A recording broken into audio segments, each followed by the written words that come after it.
Hey guys, it's Carrie the Paper Monkey. Thank y'all so much for coming by and checking this video out. I am participating in Meg at Chasing Retro's collaboration, which is Ready, Set, Stash Part 2. So this is the prompt list for October. If you want to play along, jump in. This one is so easy. She made this so incredibly easy. You can pick any one of these things that you want to do. You can do it in whatever style you want to do it. You can upload the video whatever day you want to upload. It is fine. In fact, let me show you something. Meg even said, this was her first one that she did for September. She even said on her last video, if you want to do September's in October, you can do that too. I'm going to do a few things. Like I said, you can download these actual prompt lists from Meg's Ko-fi. I'm going to go link that for you. I will link Meg's channel, and I will link the first video for September giving the instruction that she gave, and I will link the second video giving October's instruction, just so just so there's no misinterpretation. Both those videos are pretty quick too. So I am today going to be participating in the part 2, October's prompt, and I'm going to do fabric. Let me see, where is it? Oh, fabric ruffles right here. Now, I have also done a video on how I do my fabric ruffles. It was a combination video of fabric ruffles and fabric clusters. I'm just going to strictly do fabric ruffles today. And again, listen, there are smarter people out there than me. Wonderful creators who do this, but I'm just going to show you my process, right? So let me show you where I start. I kind of cheat a little bit. So I have this thing. I got this at the Goodwill. Yes, I got this at the Goodwill. I know this is a fleece cutting mat. It's going to be okay. I use it for I use it for everything. I know, and I should invest in another one, and maybe I will. Anyway, I buy these 2-inch pre-cut strips. Now, where do I buy them from, you ask? When they go on clearance at Walmart. That's exactly where I get them from. Yep, I get them on clearance usually. Well, not usually. That's the only ones I've ever bought is on clearance. Or people have sent me some in Happy Mail, and I use those too, believe me. So I'm going to show you just how I do it, because I find these may actually be 2.5 inches. Let me see what they are. They're 2.5-inch strips. I find that those are too wide to use as a page ruffle. I prefer them smaller. So this is already folded in half. They come folded in half. And I then fold it in half again. Okay.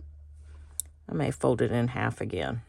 Let's see if it'll cut through. My little blade is getting a little, and I try to make it as even as possible all the way around. Let's cut some other stuff. And then I just set it on my grid lines. Okay, now as you can see, so that's 2.5. What I try to do here, I'm going to zoom in a little bit so we can get a little closer in. You see I'm at the 2.5 mark. I want to cut this down the middle.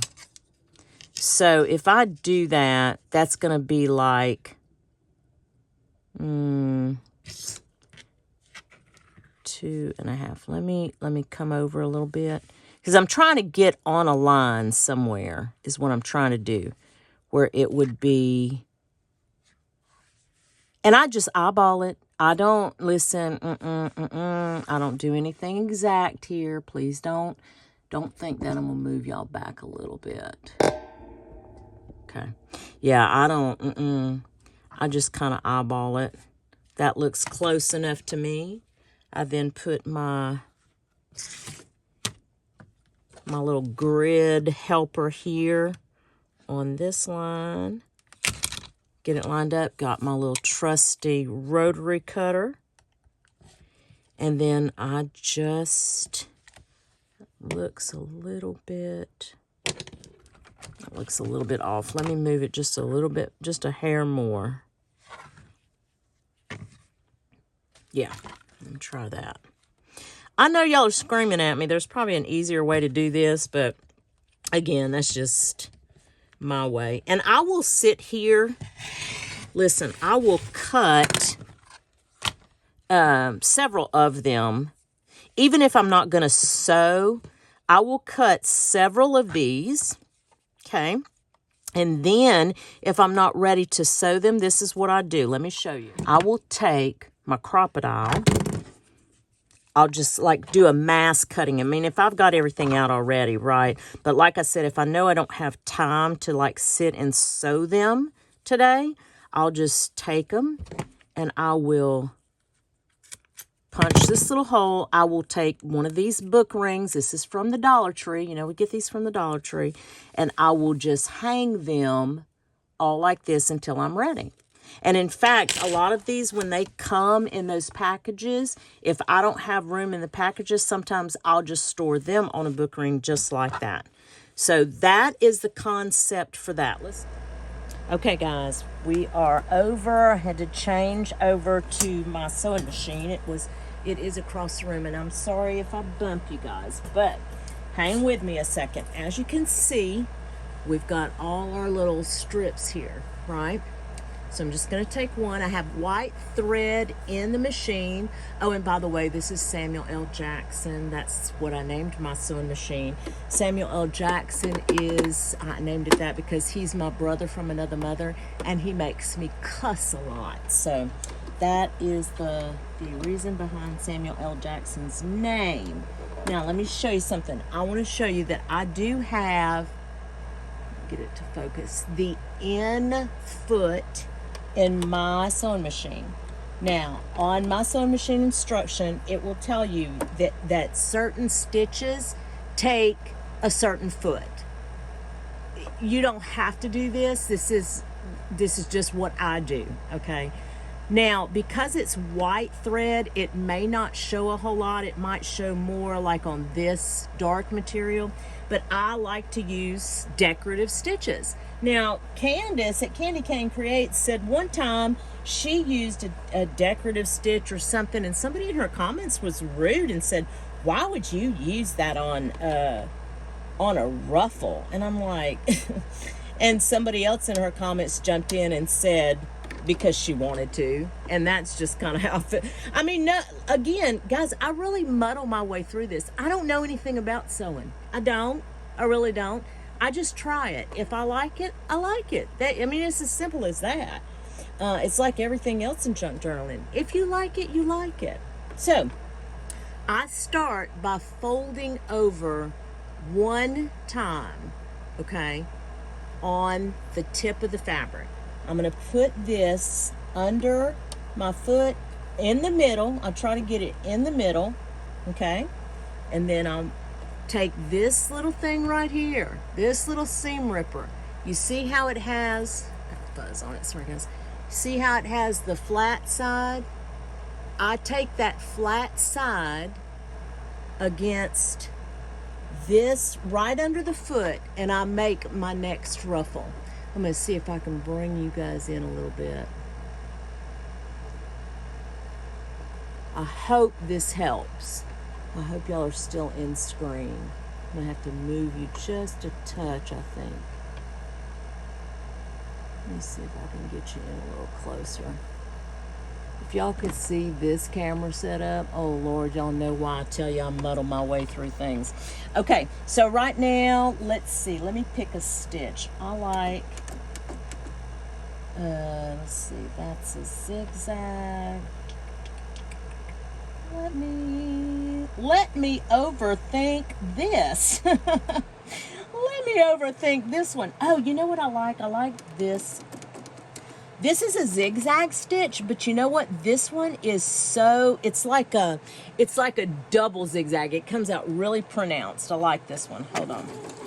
Let's see. And as you can see, I just keep the pedal to the metal and just continue to fold as I go. Now, sometimes they get a little out of line. Again, I don't know. And sometimes Samuel L. Jackson will act up. And sometimes my bobbin runs out of thread. You know what I'm saying? Like, don't sweat it. Just, if you are, and I'm telling myself that just as much as I'm telling y'all that, yeah, because I get aggravated. Oh, Lord, can I get aggravated? And I can get aggravated quick. Ask my honey, he'll tell you. But that is something that I think junk journaling really and truly has helped me with. You know, as far as my craft is concerned, I love that part of junk journaling, the freedom that it brings. Now, these go fairly quick, and of course it just depends on your pedal speed.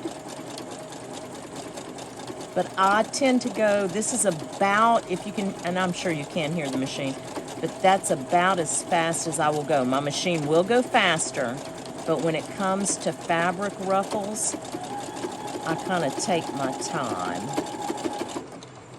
Now, I will do a back stitch a couple of times. Okay, lift this up, cut this off, and I'm going to bring it up to you so you can see. See how pronounced that stitch is? And you're going to have, especially with this cotton material, let me show you. You're going to have the fray on the side. Oh, yes. You're going to have all of this fray, okay? I pull at it because I like the fray. I do. I don't mind it. Now, what I will do, I will tell you, and I'll show you once I can change the camera angle. I go through and I cut that. Okay. Let's try this one. We're going to try this turquoise one. Let's see what stitch do we want to try on this one? This is a lovely little stitch. I think we're going to try, there's a leaf pattern that I want to try. Again, we're going to look, I'm going to fold it over one time. I have no rhyme or reason, no measurement. I can't tell you. All of them are different. Yeah. Put it in the middle. Try to pull it out straight, because it will go crooked on you. And again, you know, I don't sweat that. This is a little like a leafy, viney kind of stitch. That's what I'm doing here. And not every ruffle is perfect. They're fairly good, because this little thing right here, this is the ticket. Again, I use this side of it, this flat side, to run under the fabric. And I don't push it. It's not about pushing the fabric. It's just about pushing it under to make the ruffle. That's it. Y'all, I saw this like when I first started junk journaling, so it's been over a year ago now. And if I could find the video, and I have looked, oh Lord, have I looked, because I want to give this person credit. I could have sworn it was Meg at Chasing Retro, and she says no, it was not her. She didn't do that. But if I ever find that video, I swear I'm going to do at least a community post for that person thanking them, because this was one of the best tips I have ever used for making fabric ruffles. It's just ideal. And I have never tried any other. I'll give you the measurements of this one if you want to see, but I think that's really a preference thing. This seam ripper, I actually, I know where I bought them from. I bought them from Temu. I got them in a set of like 3. Oops. Did you see what just happened? So it didn't catch my ruffle. But let me show you something. I'm gonna go ahead and pretend like I just kept going and I went too far. Now you see how my ruffle is actually gonna be further than I want it to be. So all I do, I'm kind of glad it did that. I just back stitch. I just keep back stitching it. and get it to come back, and then I can make that ruffle, that allowance not so far. Just an easy kind of little fix. Now you can't do that on everyone, I'll tell you. And again, I don't sweat it. I just cut that part off. Yeah, I just cut that part off. Now, and I will tell y'all this, Gail Augustinelli made a good point one time. I was watching something she was doing. Look, I'll show you. See that little, you can't hardly see it, but that little leafy vine stitch. She made a good point one time. We'll try. You know what would be pretty on this one is I wonder if a red would do it. We'll do the white. We'll just keep the white. And again, I'm just gonna fold it over and stick it under my foot. Anyway, Gail made a really good point one time. She said that folks who make and sell ruffles, if they will make them extra long, to make sure, like, in other words, what's the length of a page usually? Like 8.5, right? Typically. So if you'll make them 17 inches long, then you could get 2 ruffles, you know, by folding them over and cutting them, you could get 2 ruffles out of one length. Well, and I could do that here if I just sewed these together and did that.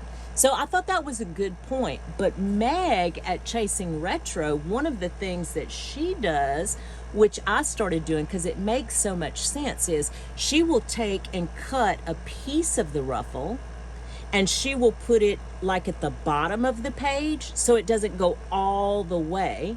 And then the next ruffle she'll put at the top of the page so that the ruffles are staggered.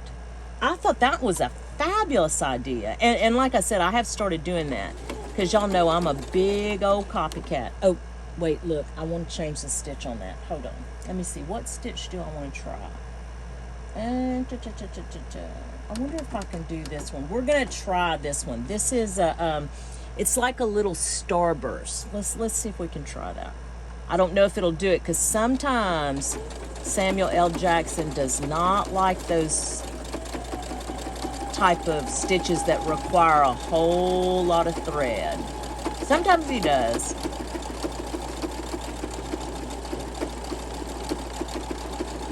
Oh, this one's going to be fun if it works.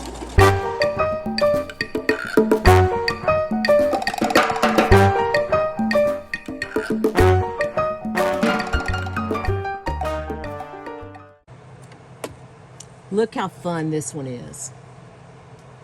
Oh, I love that. That is so fun. I like that a lot. I wonder, we'll do this little ditzy floral one, but I don't know. I'm going to leave that same stitch. I'm going to try that same stitch.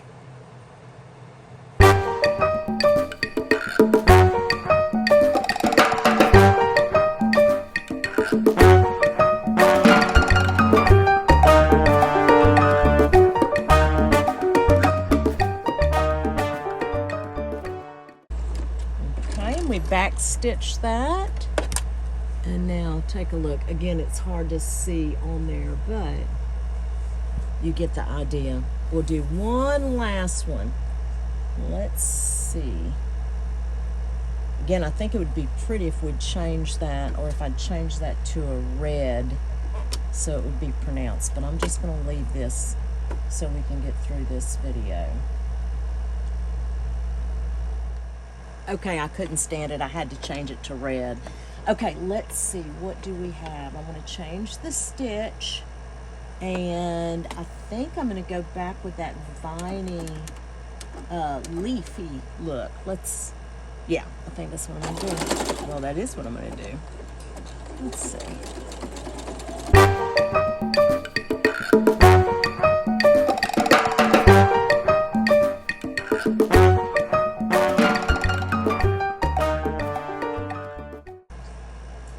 Okay, take a look at that stitch, how pretty.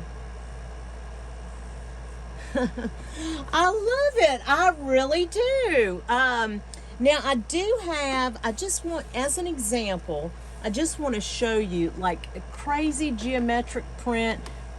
Not my favorite, not at all, not by any stretch of the imagination. I'm going to change so I can show you just the difference that a thread color can make, because I just think that, just get creative. Don't, if you are a seamstress and familiar with fabrics and things like that, and like you do this for pattern dresses and different things, ruffles for little girls' clothes or whatever, just be creative with your fabric ruffles that you're going to use in your junk journals, is what I'm saying. Don't limit yourself by, you're not supposed to use a colored thread on a ruffle. You're not supposed to use a different stitch on a ruffle. None of that. I mean, seriously, guys, you we have a rule here at Paper Monkey Corporate, and we call it the "you do you, boo" rule, because that's what we do here. Okay, you do you, boo. I mean, it's as simple as that. I'm not here to tell you that you have to do things a certain way. Like when you're seeing me at this sewing machine, this no. Again, I muddle my way through all this. I'm not here to tell you to do anything a certain way. I think what I want to do on this one, I want to try that really pronounced zigzag stitch. I want to see what it's going to look like. See, again, I'm just not, I'm just trying it. I don't know what it's going to turn out like on this geometric pattern.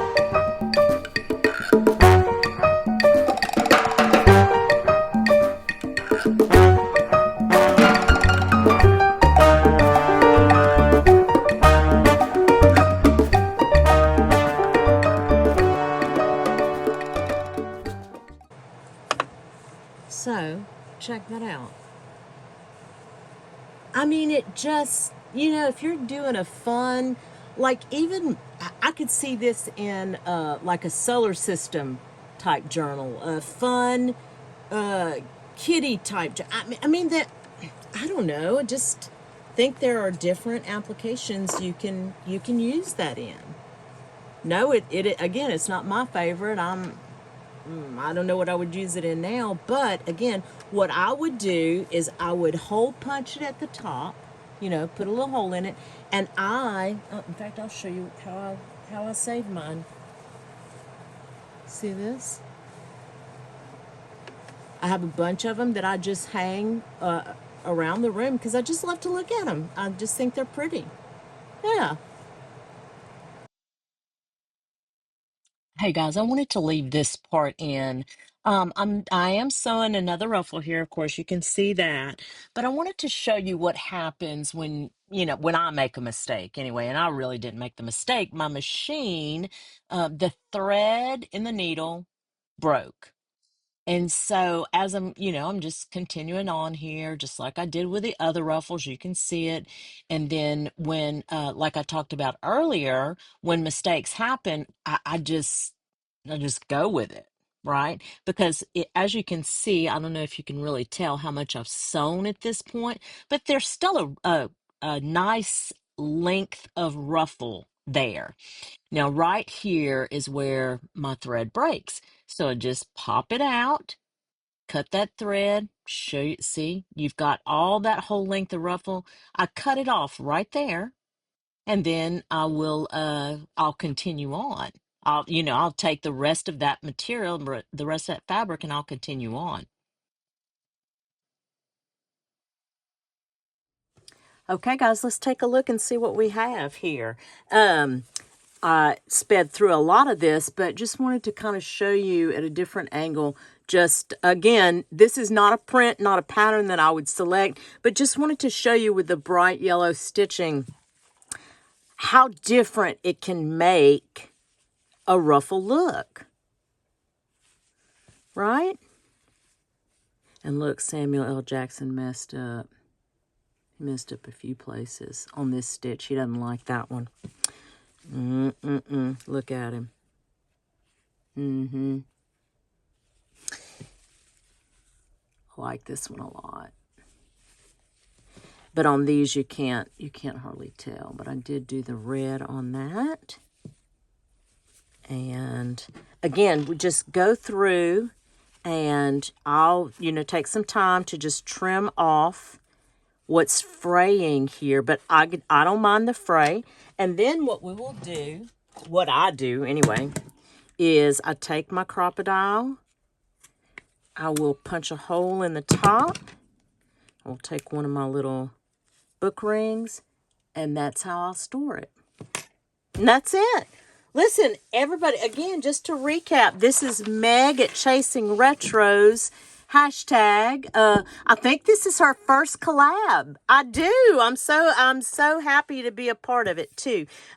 You'll probably see me come back and do fabric clusters, and I might even throw in a snippet roll one too. We'll see what I can get done for October. We're already kind of mid-October, y'all.